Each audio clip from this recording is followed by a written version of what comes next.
आप सबको जय मसीह की। आज तारीख है 28/10/2025 और हम शाम का वचन पढ़ेंगे। हम पढ़ेंगे यिर्मयाह की पुस्तक में से 15, 16 और 17 अध्याय। मोआब के विषय भारी भविष्यवाणी। निश्चय मोआब का आर नगर एक ही रात में उजाड़ और नष्ट हो गया है। निश्चय मोआब की कीर नगर एक ही रात में उजाड़ और नष्ट हो गया है। बेत और दिबोन ऊंचे स्थानों पर रोने के लिए चढ़ गए हैं। नबो और मदेबा के लिए मोआब हाय हाय करता है। उन सबों के सिर मूंडे हुए और सबों की दाढ़ियाँ मुंडी हुई हैं। सड़कों में लोग टाट पहने हैं। छतों पर और चौकों में सब कोई आंसू बहाते हुए हाय हाय करते हैं।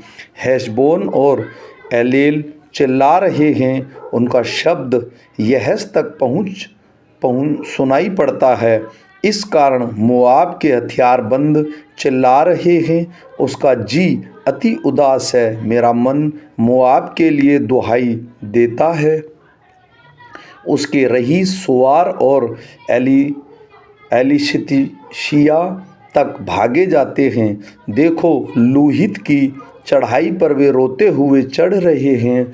सुनो, हरोमेन के मार्ग में वे नाश होने की चिल्लाहट मचा रहे हैं।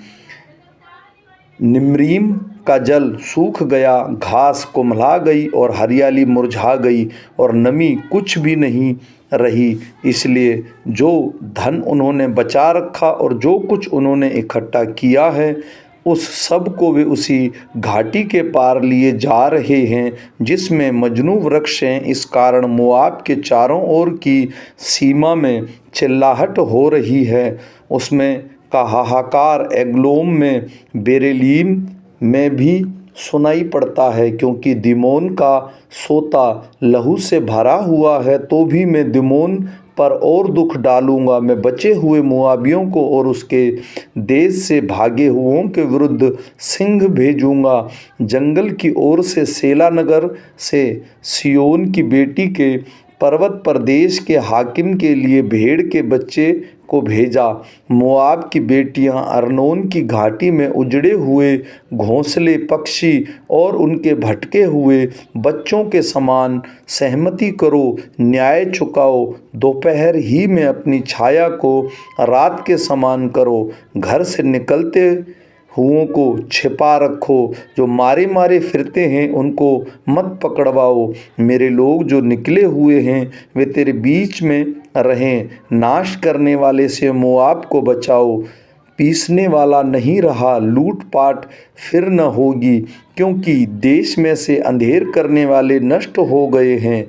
तब दया के साथ एक सिंहासन स्थिर किया जाएगा और उस पर दाऊद के तंबू में सच्चाई के साथ एक विराजमान होगा, जो सोच विचार कर सच्चा न्याय करेगा और धर्म के काम पर तृप्त रहेगा।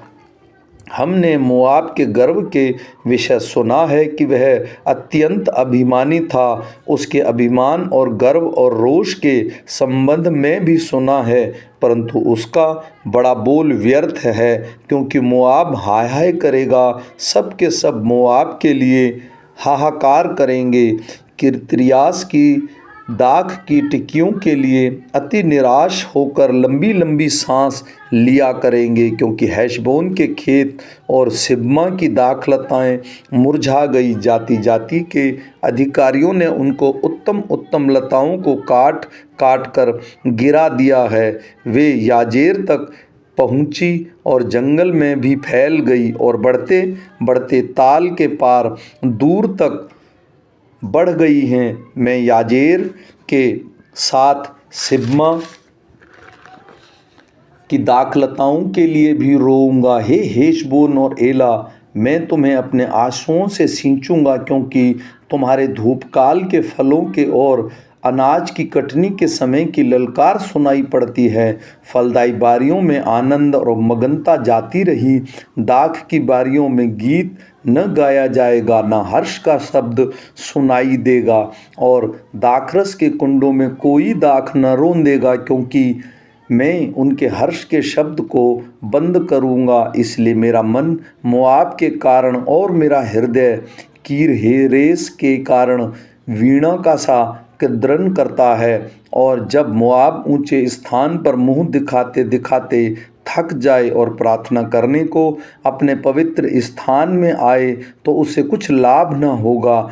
यह बात है कि जो यहोवा ने इससे पहले मोआब के विषय में कही थी, परंतु अब मोआब ने यूँ कहा है, मजदूरों के वर्ष के समान 3 वर्ष के भीतर मोआब का वैभव और उसकी भीड़ भाड़ सब तुच्छ ठहरेगी, और थोड़े जो बचेंगे उनका कोई बल न होगा। दशमिक के विषय भारी भविष्यवाणी, देख दशमिक नगर न रहेगा, वह खंडर ही खंडर हो जाएगा।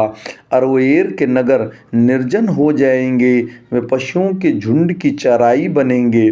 पशु उनमें बैठेंगे और उनका कोई भगाने वाला न होगा। एप्रेम के गढ़ वाले नगर और दशमिक का राज्य और बचे हुए अरामी तीनों भविष्य में न रहेंगे, और जो दशा इज़राइलियों के वैभव की हुई वही उनकी होगी। सेनाओं के यहोवा की यही वाणी है, उस समय याकूब का वैभव घट जाएगा और उसकी मोटी देह दुबली हो जाएगी, और ऐसा होगा वह लवने वाला अनाज काटकर बालों को अपनी औंकर में समेट, या रपाई नामक तराई में कोई सीला बीनता हो तो भी जैसे जैतून वृक्ष के झड़ते समय कुछ फल रह जाते हैं, अर्थात फुगनी पर 2-3 फल और फलवंत डालियों में कहीं कहीं 4-5 फल रह जाते हैं, वैसे ही उसमें सीला बनाई होगी। इज़राइल के परमेश्वर यहोवा की यही वाणी है।